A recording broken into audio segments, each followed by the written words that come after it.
વર્ષોથી જેની રાહ જોવાઈ રહી હતી તે રામ મંદિરનું નિર્માણ કાર્ય પૂર્ણ થઈ ગયું છે.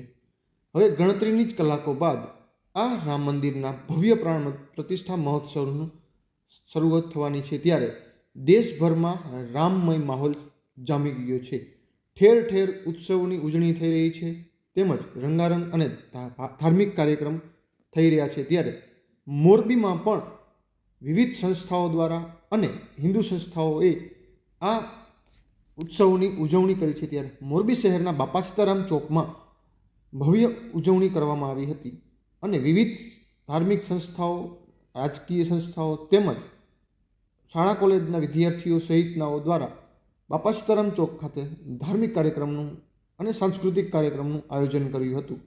આ કાર્યક્રમમાં વિદ્યાર્થીનીઓ દ્વારા ભગવાન શ્રી રામની વિવિધ કૃતિઓ રજૂ કરવામાં આવી હતી. રાજકીય આગેવાનો દ્વારા પણ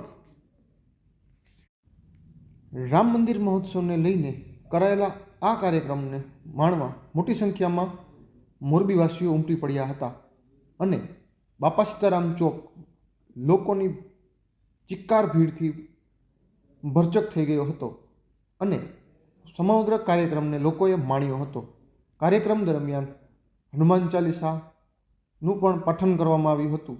તો રામમય માહોલને લઈને અલગ અલગ ભજન અને કીર્તન પણ રજૂ કરવામાં આવ્યા હતા.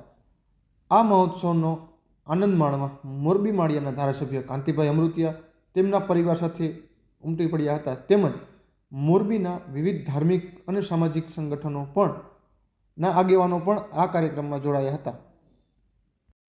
બાપા સીતારામ ચોક ખાતે થયેલા આ ભવ્ય કાર્યક્રમનું આયોજન મોરબીની ઉમિયા નવરાત્રિ મહોત્સવ તેમજ શ્રી રામ જન્મભૂમિ તીર્થ ક્ષેત્ર દ્વારા સંયુક્તપણે તેમજ મોરબીની વિવિધ હિન્દુ સંગઠનો દ્વારા આ કાર્યક્રમનું આયોજન કરવામાં આવ્યું હતું.